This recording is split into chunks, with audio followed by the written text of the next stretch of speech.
जय गुरुदेव, जय दक्षिण कालिका, जय बटुक भैरवनाथ. नमस्कार मित्रांनो, अध्यात्मशास्त्र या युट्यूब चॅनेलवर मी कालिकानंदनाथ आपल्या सर्वांचे सहर्ष स्वागत करत आहे. मित्रांनो, आज आपण विषय घेणार आहोत वेताळ या देवतेसंबंधी.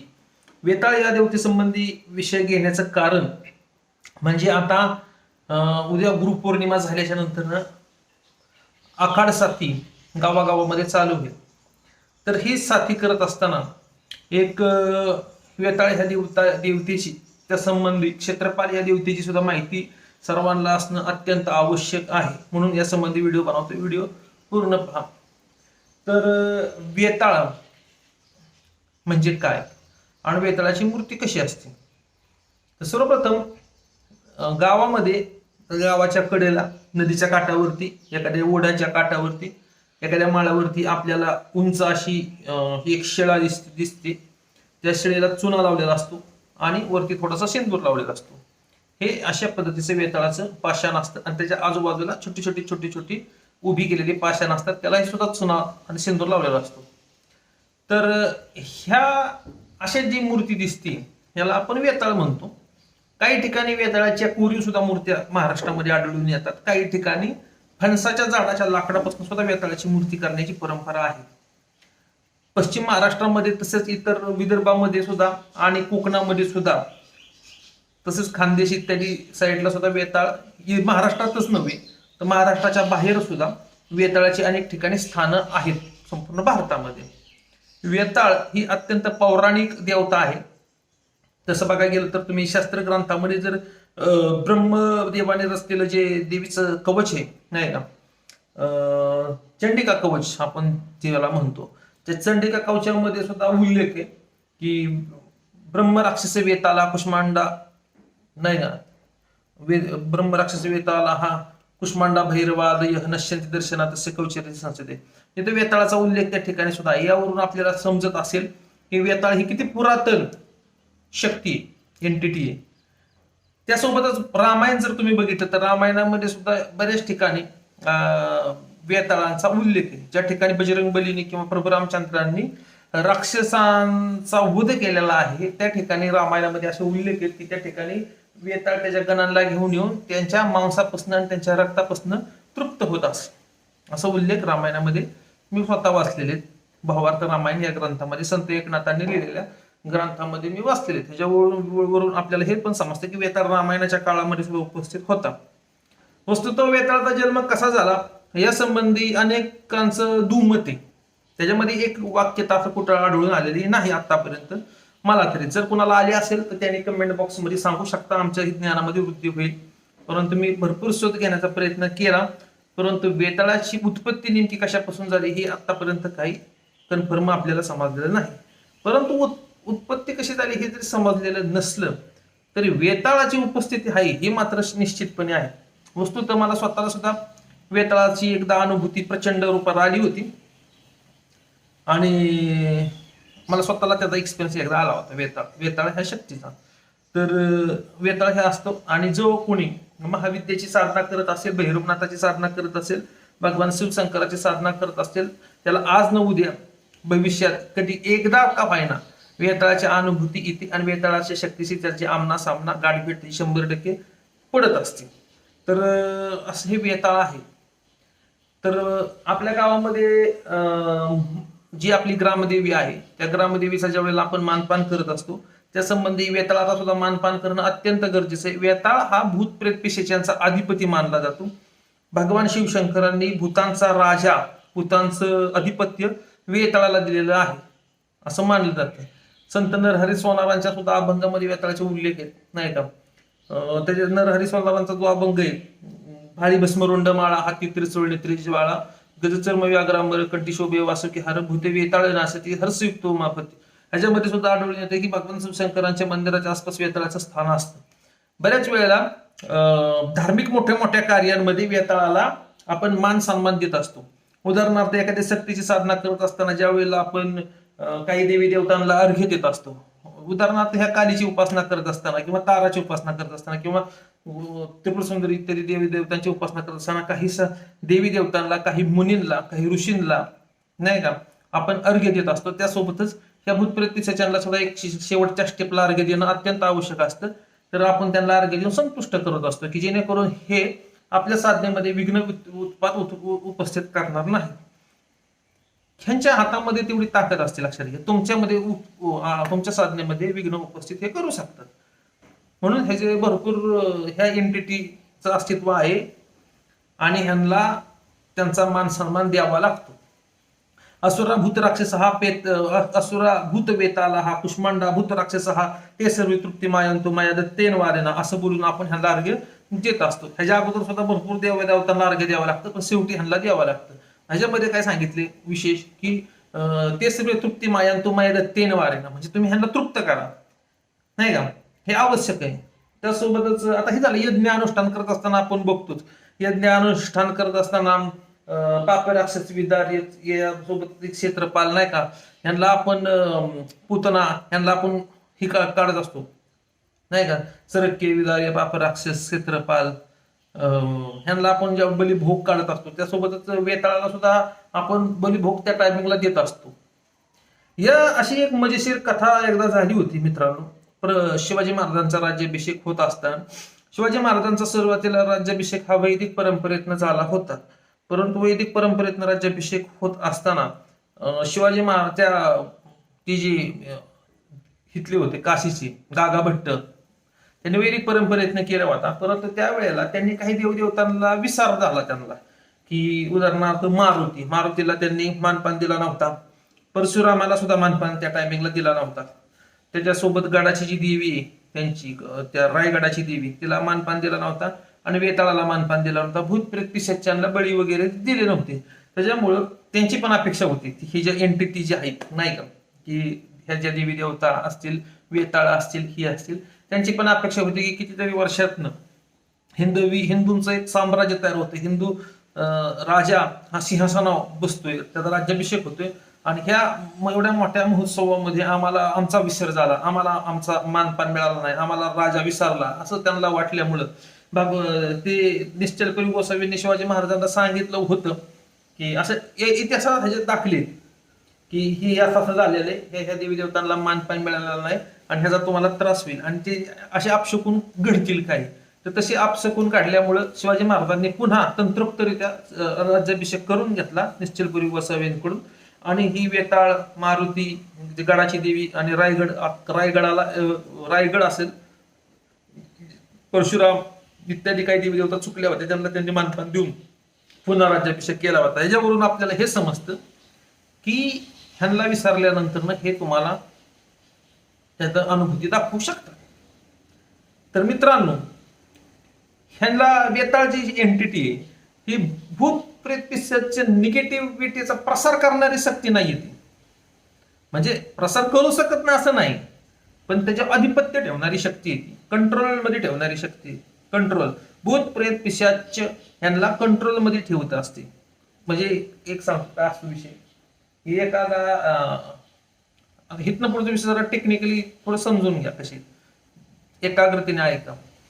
ज्या पद्धतीनं ब्रह्मांड चालवायसाठी ब्रह्मांडाचे नियंत्रक देवी देवता आहेत, नाही का, जसं भगवान शिवशंकरांकडे डिपार्टमेंट आहे संहाराचं, ब्रह्मदेवाकडे उत्पत्तीचं, विष्णूकडे पालन पोषण करण्याचं डिपार्टमेंट आहे, नाही का.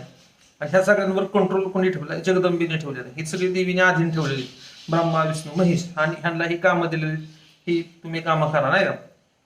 तसंच आपलं गाव असतं, गाव आता आपला देशाला पंतप्रधान असतो, गावाला सुद्धा सरपंच असतो, नाही. आणि तसंच गावाला जसं देशाला मिलिटरी असते तसं गावाला सुद्धा एक पोलीस चौकी असते. तसं प्रत्येक गावाचा एक ग्रामदेवता एक असतो, ग्रामदेवी एक असते, स्थानदेवता एक असतो, क्षेत्रपाल एक असतो, नाही. बऱ्याच वेळेला क्षेत्रपालाच्या रूपामध्ये हे वेताळ काम करत असतात. क्षेत्रपाल ही एक पद आहे, लक्षात घ्या. काही जणांचा असा गोड गैरसमज आहे की क्षेत्रपाल म्हणजे काळभैरव. तसं नाहीये, वस्तुतः तसं नाही. वस्तुतः क्षेत्रपाल ही एक पद आहे, नाही का. क्षेत्रपालाच्या अंतर्गत त्या सीमेचं संरक्षण करणारे अनेक शक्ती आहेत, वेताळ अनेक असतात, लक्षात घ्या. तर ही आहेत त्याच्यामध्ये, ही तुमच्या गावच्या सीमेचं संरक्षण करणार. काशीचा क्षेत्रपाल हा काळभैरव आहे, याचा अर्थ तुमच्या गावचा पण क्षेत्रपाल काळभैरव आहे असं नाही, तो तुमच्या गावचा ग्रामदेवता आहे. विषय आला का तुमच्या लक्षात? काशीचा जरी तो क्षेत्रपाल असेल तरी तुमच्या गावचा ग्रामदेवता येतो.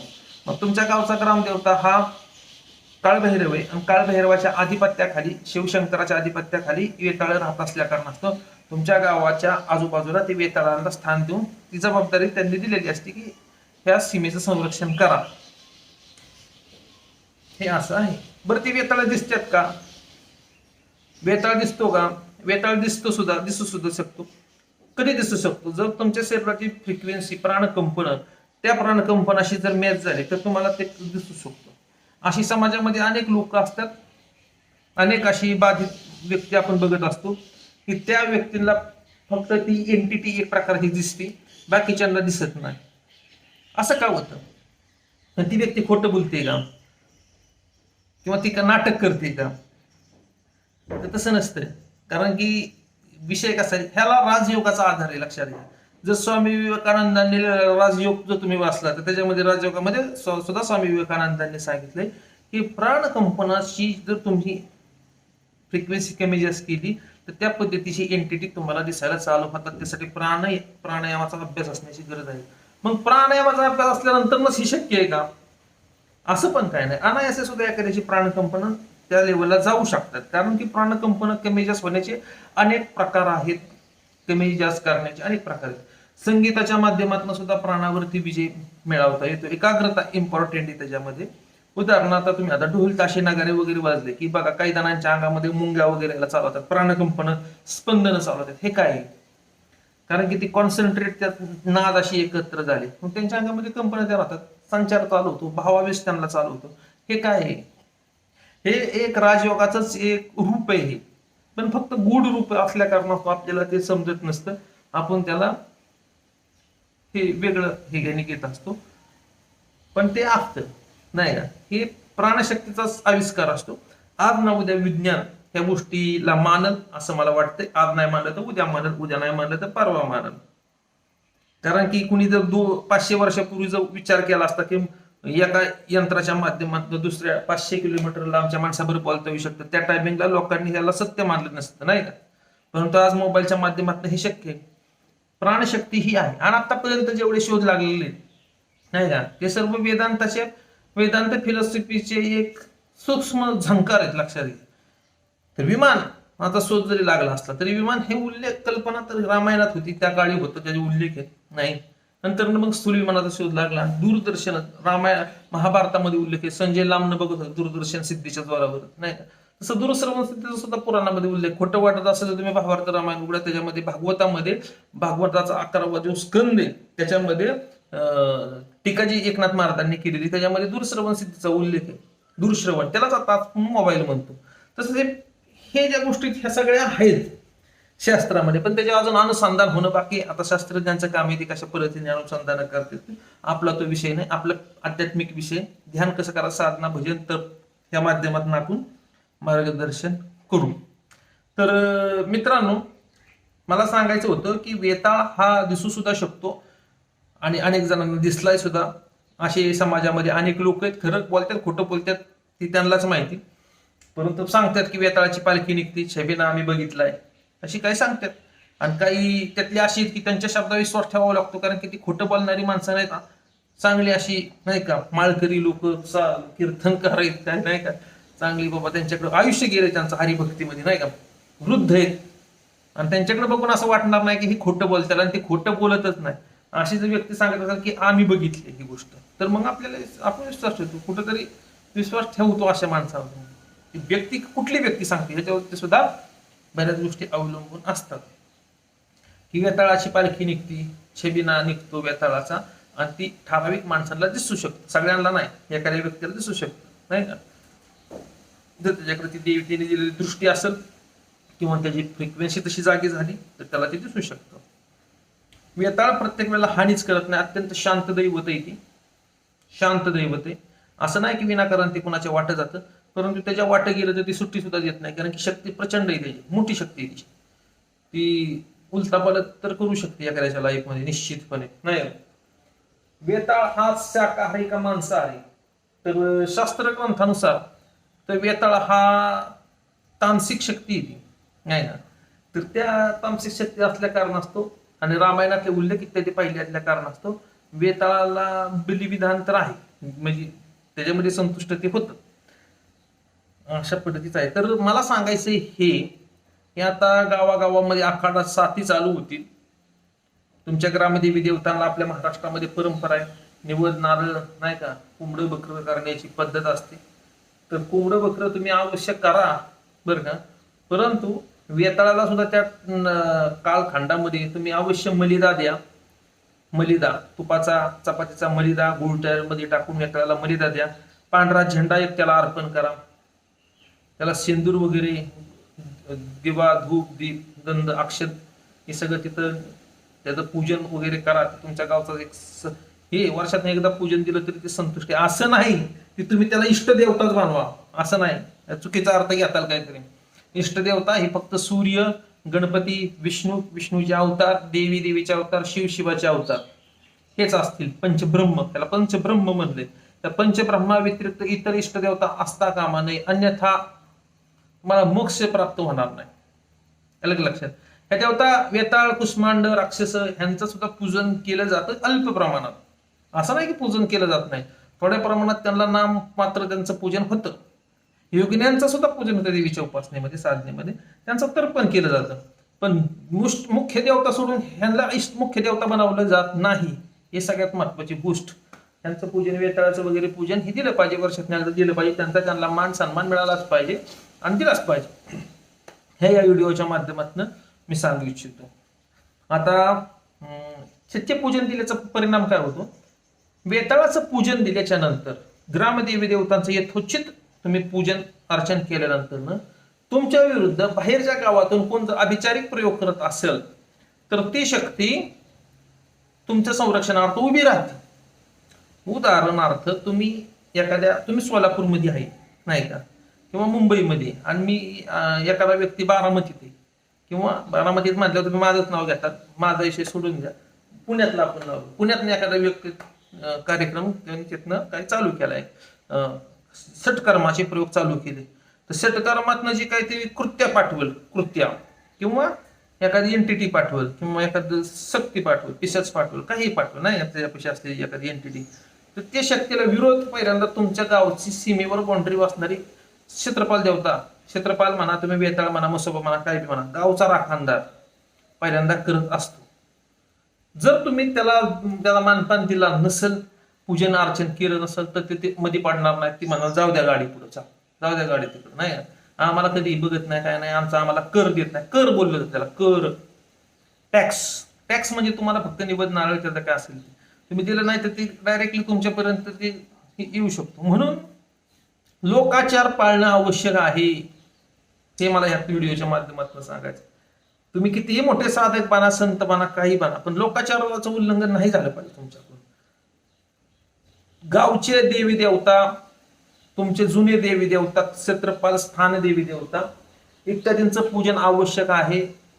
कितीही मोठा देवता तुम्ही आणला असेल तरी पण तुम्ही गावातल्या देवी देवतांचं मानपान, पूजन अर्चन बंद करून तुम्ही जर तुमच्या देवी देवताला मानपान दिला तर तुमचा देवी देवता सुद्धा तो ग्रहण करणार नाही. कारण की माणसासारखे देवांचे स्वभाव नसतात.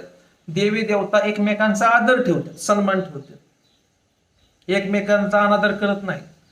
माणसात असतं तसं नाही का, मी लय मोठा, मला लय कळतो, ह्याला कळत नाही, तसं नसतं. तुमचा देवता हा इतर देवी देवतांचा सन्मान ठेवत असतो, लोकलच्या, मोठा देवी देवता असला तरी, नाही का. हे व्हिडिओच्या माध्यमातून मला सांगायचं आहे. तर तुमच्या आता आखाडा साथीमध्ये तुम्ही तुमच्या गावातल्या सर्व देवी देवतांना मान पान, म्हणजे देवी असेल तिची साडी चोळी करा, वटी करा, नारळ करा, कोंबडं करत असताल करा, बकरं करत असताल तुम्ही तुमच्या पद्धतीने करा, मारुतीचं सिंदूर वगैरे लावून त्याचं माजणं करा, नाही का, लंगोट बिंगोट अर्पण करा मारुतीला, लाडूचा नैवेद्य, दिवा, कापूर. तसंच वेताळाला सुद्धा शेला पागोटा द्या, वेताची काठी अर्पण करा तुमच्याकडे परंपरा असेल तर. आणि काही ठिकाणी सोटा सुद्धा देतात, असतो पैलवानाकडे नसतो का तसा मुदगल, ती सुद्धा वेताळाला काही ठिकाणी अर्पण करायची पद्धत असते. तर ती ज्याच्या देवी देवतांचं तुम्ही ती द्या, त्याचा तुम्हाला फायदा होईल. साधना मार्गामध्ये आवश्यक गोष्टी आणि तुमच्यासाठी चांगलं असतं, ते संरक्षण असतं तुम्हाला. हे या व्हिडिओच्या माध्यमातून मला सांगायचं. मी दिलेली माहिती जर तुम्हाला आवडली असेल तर माझ्या चॅनल लाईक करा, शेअर करा, सबस्क्राईब करा. धन्यवाद.